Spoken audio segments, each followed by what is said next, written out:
When it comes to building a project car, there are very few tougher choices than picking the paint colour.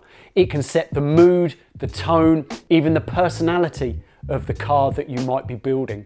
And in this episode, I run through my short list of colours before sharing with you that one colour that I have chosen for the exterior of this car. I also carry out a load more fine detailed body modifications to really pull this 300SL Gullwing even closer to its original form. Then I get on to prepping some parts and actually laying down some of that chosen colour before fitting them to the car. I hope you enjoy this episode.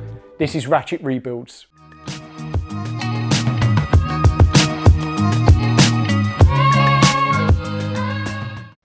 The colour you choose for your project car is such a personal decision. There is no right and wrong answer. It can be a real reflection of your personality. For me, I think I am quite reserved and I do like to have my cars painted in that same way.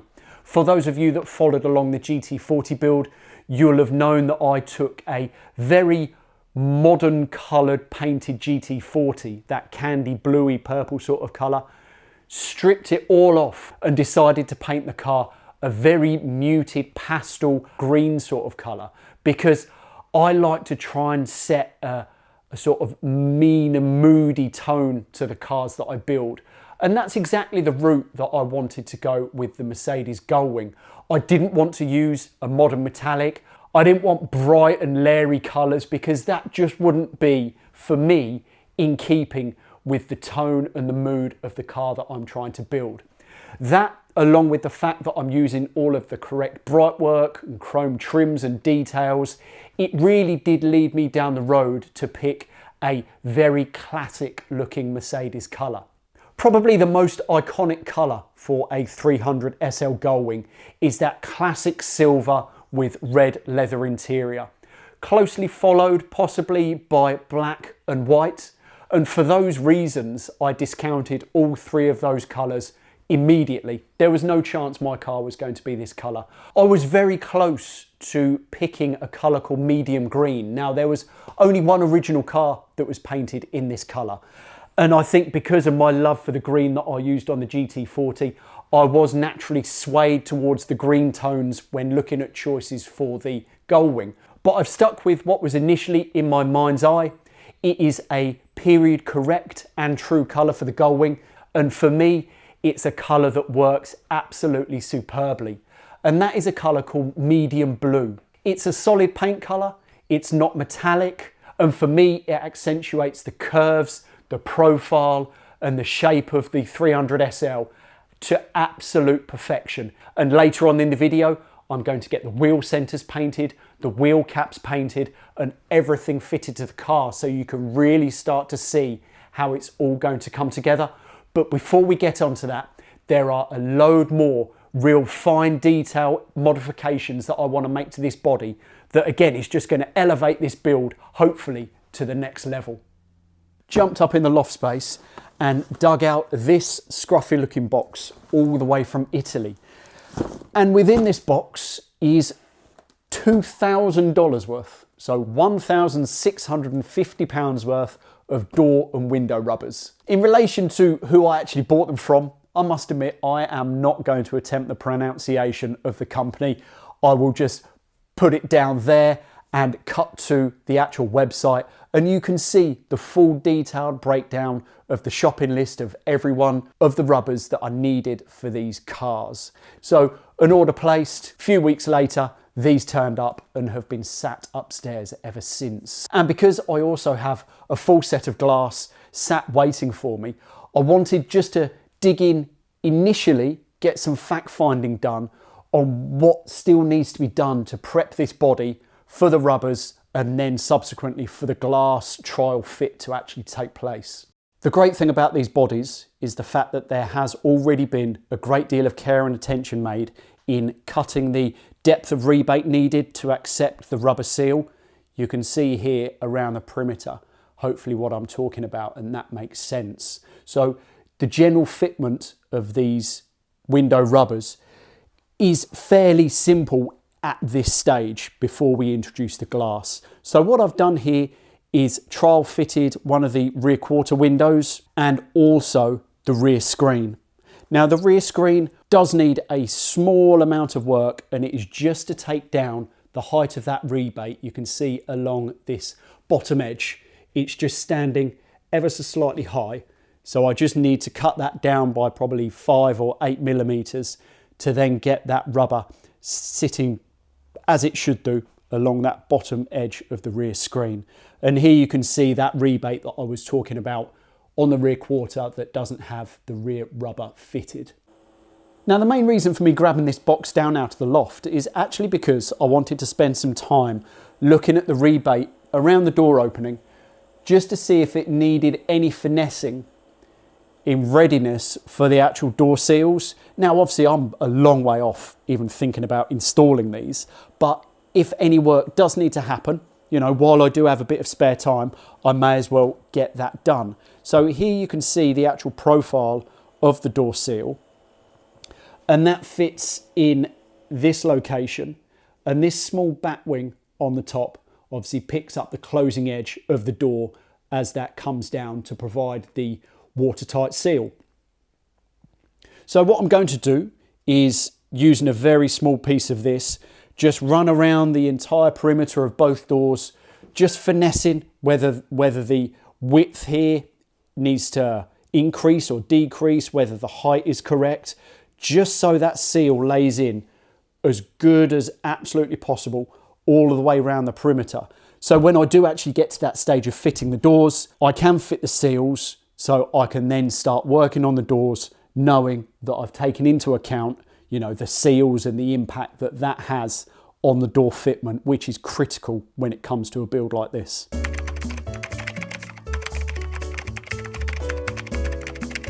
So the next mini project I want to tackle is to get this part fitted into the car. So this is basically the entire back half of the inside of the car that will fit in there. I'm pretty sure, or I can guarantee it, that that part is not going to fit in there. A few moments later. As I thought pretty quickly, there was no way this was going to fit in one piece. Got some heavy clashing with the inner arches, so those need to be cut out. So I think it all needs to be sort of cut out around that wheel arch well that you can see there, the indent taken from the old 300SL, to then try and let everything sort of sit down, and it needs to come down and back a fair old way, in all honesty. So how much there is going to be left of these inner panels by the time it does sit down into place remains to be seen, but it gives me something to work with. So let's start making some cuts, start offering it back into place, just see where we get to. And I'm back. So slow and steady, just trimming off pieces here and there just to clear the inner arches and the chassis rails as I thought. It is in the realms of being where I needed it to be. I've fitted one of the side sills, and you can sort of start to see everything talking to each other as it should do. So now what I'm going to need to do is go through the laborious process of taking this in and out, probably another 76 times, tweaking edges, trimming edges, just fettling this until it fits the best possible way that it can. So I'm going to crack on with that, and I will check back in with you when I've lost the will to live. As always, the work escalated somewhat, so let me show you what I've actually been up to. The main thing that I want to point out to you is the revision to the door reveals. You can see around here. Now, long story short, the door reveals as they were was hampering me getting the inside panel fitting as nicely as I could get it. So what I did do was actually cut off the reveals that were there and reform these with some new fiberglass. Basically, it was just reworking the angles and the depths and the height of the reveal.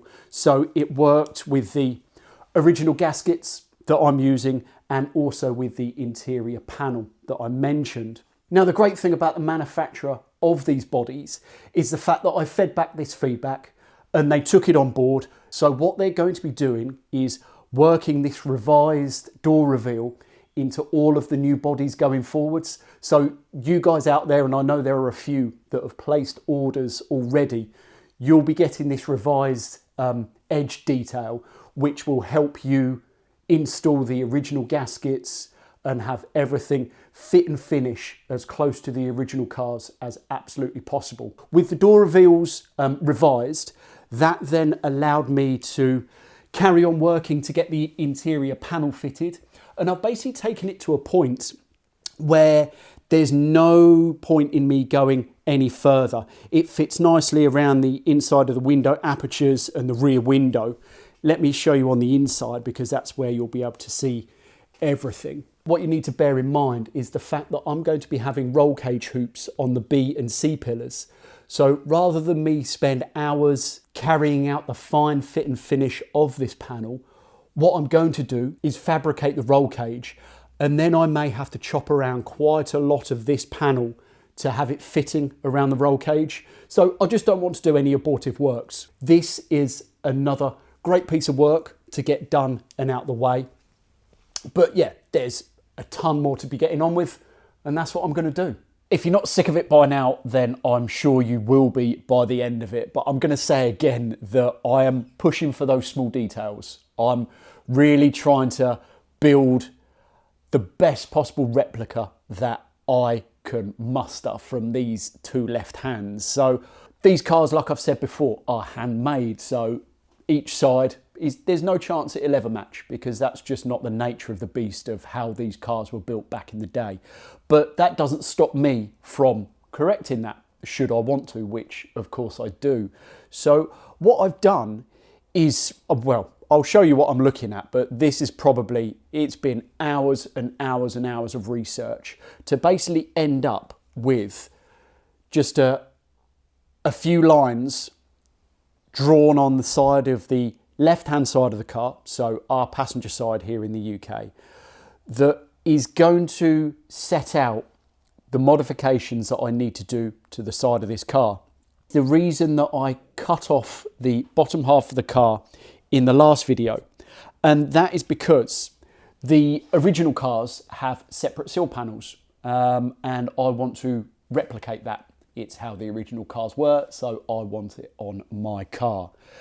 But before I can go anywhere near the bottom of the car with the grinder, like I did on the other side of the car, I really had to understand the correct position of the chrome trim that runs along the sill. Now, I've seen on so many replicas that it's in the wrong place. It's too high, too low, and for anyone that sort of knows what's going on with these builds, there is specific heights from the bottom of the vent to the top of the chrome trim. Likewise, there are fairly fixed heights from the top of the vent to the underside of the eyebrow. And it's having the relationship of the trim, the vent and the eyebrow all working hand in hand that really does sort of give you that cohesive, build and the correct look of these cars. So this is the absolute starter for 10, is making sure that you have the height from the top of the door to the top of the chrome trim absolutely spot on. And again, dimensions can be pulled offline. Moving up from the trim, I've got the bottom line here is my cut line. The top line that you can see is the top line. So that is the top edge of the chrome trim. I then have a 40mm gap between the top of the trim to where the vent starts. I then have a set figure that I've decided upon after cross-referencing loads of flat side-on profile photos. From there, the other line I need to set out is from the top of the vent to the top of the brow, and that for me is 35mm. And again, this is all information that you can pull off from, by yourself. This isn't anything secret. So after measuring twice, I then set about cutting once, just trying to take my time, keeping that cut as straight as I could possibly keep it to get that lower sill panel removed from the main section of the car. What I need to do now is get the outer sill put back into place. So then from the backside, I can fiberglass in the return flange or the mounting flange that will run the whole length of the sill, which will then basically mean I can bolt this on and off and make it removable. So all I've done to the backside of the sill piece is line it with some masking tape. I use that just as a release material. So I've got some metal clamps. I'll show you one of those if you can see that. And I'm going to use those to hold this into place. And then I'm going to go through and actually use some offcuts of some other bits and pieces that I've got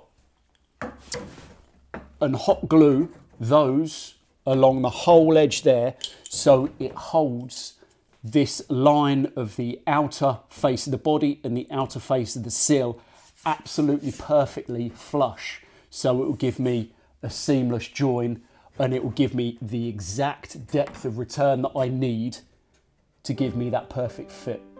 I don't love fiberglass. It's just messy and it's smelly and it's unavoidable with a build of this nature. So working from the backside, just very methodically, I put on, I think it was 2 layers of 150 gram mat, and then I think it may have been another couple layers of 300 gram mat. So the actual lip that I've constructed is nice and robust. It's got some nice thickness to it, and that will allow me to then mount my sill panel perfectly as it needed to be. So I gave the fiberglass 24 hours to fully cure before then popping everything off and removing it from the newly formed return lip.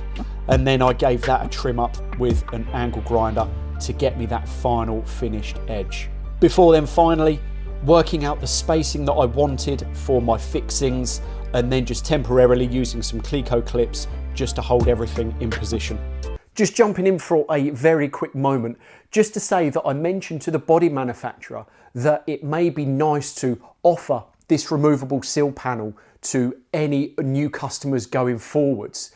They took my comments on board and felt like it was the right thing to do to further elevate the packages that they offer. So I'm really pleased to say that their new bodies and any orders being processed at the moment will come with the outer sill panel removable with a new formed mounting flange to allow it to bolt on and off to the main body.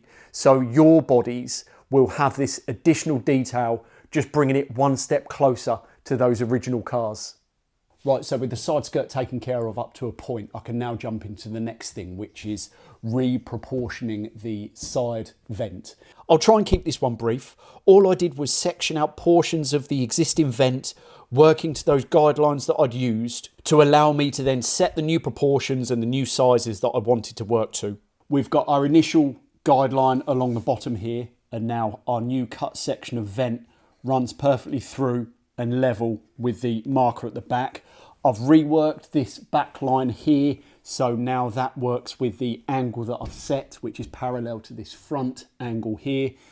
When I come to fiberglass this in from the back side, I will need to build up this top edge so I can then run that through level and then work on this radius here at the front, which now no longer exists, and then glass in from the back side.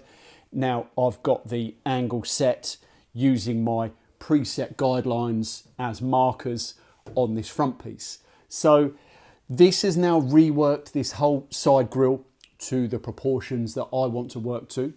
So to save you another time lapse, I have just gone ahead and fiberglassed on the back side of the front wing, getting this new proportion of vent fiberglassed into the car. The proportions of this side grille are as I hoped. I've also put some fiberglass paste on the front side, but anyone that's done any fiberglassing, you know that up until the point that the bodywork fillering is done, it always looks a bit messy. So please take my word for it that this is beautifully smooth. Everything is in the one plane that it needs to be. All of the radius of all the corners will get fettled as necessary as we get further into the refinement of the bodywork. So what I can do now is jump over to the other side of the car. Now I've got the mythology figured out, get that one knocked out, so then we'll have both the side vents at the exact heights that I'm working to. And yeah, just another job ticked off for the list and all moving in the right direction. I don't enjoy doing things twice, let alone 4 times, so having to backmask up these wheels was just a laborious task. I didn't want any overspray on the inner barrels, so this was an absolute must. With the garage dusted down and the wheels degreased and tack clothed, and set about laying down 2, maybe 3 really nice coats of primer. Got the heaters fired up in there, got the garage nice and warm, and allowed these to harden up in preparation for the top coat. After getting some paint mixed to the medium blue paint code, I couldn't wait to get back into the garage and start laying down some colour. And just seeing it come out of the can for the very first time, I knew I'd made absolutely the right choice, and I really couldn't be happier.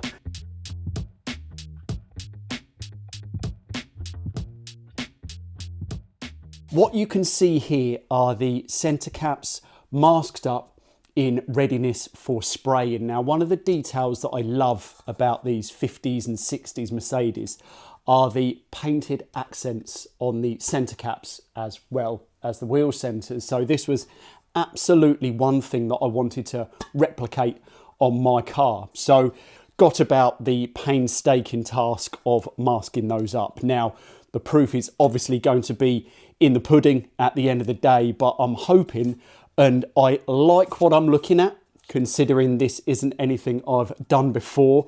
So let's get these cleaned up, degreased, primed, and then painted.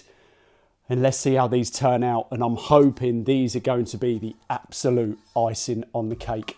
When laying down the primer and the top coat on these hubcaps, I was very mindful about the thickness of paint that I was laying down. I didn't want to run the risk of pulling any paint up with all of the intricate masking that had gone on these caps. So they are multiple light thin coats just to get full and even coverage without going overboard and laying the paint down too thickly. With the hubcaps set aside hardening, I was then able to drop back onto the wheels, getting those fully unmasked in preparation for fitting the outer lips and starting to build the wheels up. Now, the paint did add some additional thickness, and to avoid the risk of any damage to that paint, I put the lips into the powder coat oven just to warm them up one by one, which then allowed them to drop over the lip on the wheel centre absolutely perfectly without damaging any of the paint. Once they were sat perfectly, I then went round and dropped through all of the split rim bolts.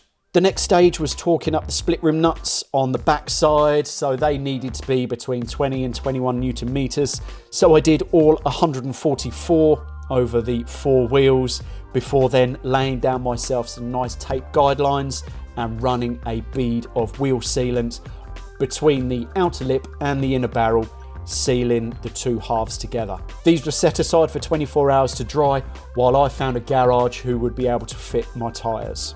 So the final piece of the puzzle is the tyres. Now, I'll cover off the sizes in the next portion of video, but long story short, there were only 3 companies that produced the sizes that I needed with the matching tread patterns for the front and the rear, because I'm running a staggered setup. They were Accelera, Falcon and Yokohama. Now, I've run Falcons before. They're a decent mid-range brand. If I could have got a Continental or a Michelin, for example, with matching tread patterns in the sizes that I need, I would have gone for those, but we are where we are. So once I'd made the choice, placed an order and got them here as quickly as possible. In that time, I was searching for a tyre fitting garage that instilled some confidence in me, the fact that they would be able to carry out the tyre fitting and balancing without causing any damage to the wheels and the tyres. And I'm pleased to say the place that I did find did a wicked job, knocked it out the park, got them fitted and balanced without a single mark. And once they were done, it was exciting to get those back to the garage in readiness for the first trial fit. I'm sure I'm going to get a fair bit of stick in the comments about the stretch on these tyres. For me, previous cars I've ran ridiculous stretch tyres, like a 225 on a 10-inch wide rim. So putting a 195 on a 7.5 and a 205 on an 8 is mild. You can see that there is just a slight taper on the shoulder, and this was exactly the look that I was shooting for. The stretch of the tyres matches perfectly, and it's just silly details like that that really make me happy about how these have turned out. So I'm going to give these a test on the car for the very first time, just to see if this whole massive exercise has paid off the way I wanted it to, and it's going to give me the look that I've had in my mind's eye. That, and obviously with the colour reveal, yeah, I'm hoping it's going to be a real kick up the backside to push on as hard as possible to get this build moving. So hand in hand with the wheel centres, I have got the centre caps painted up as well. So these have been a ridiculous labour of love. They're not perfect. You could pick faults in them, but for me and my own skill, I'm very happy with how these have turned out. These haven't been polished or flatted or anything of that nature, so this is straight out the gun, as the phrase goes. So yeah, I'm chuffed.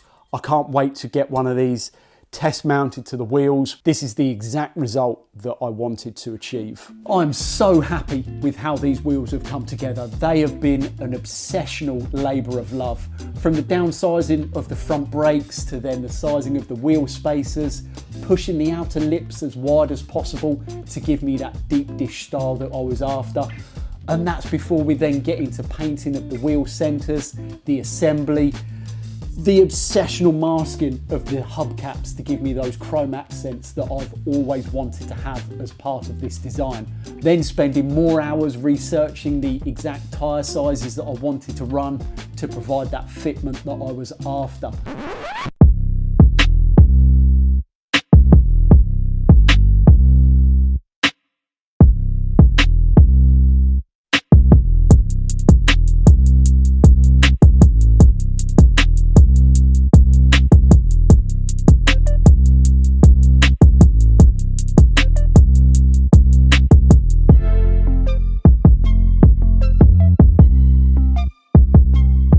So work's not going to stop. I've got the next tranche of work all lined up, materials ready to go. So I'm going to crack on with renewed enthusiasm. And as soon as there's a video to share, I'm going to make sure I do put it out there for you guys. So up until then, I'll catch you next time.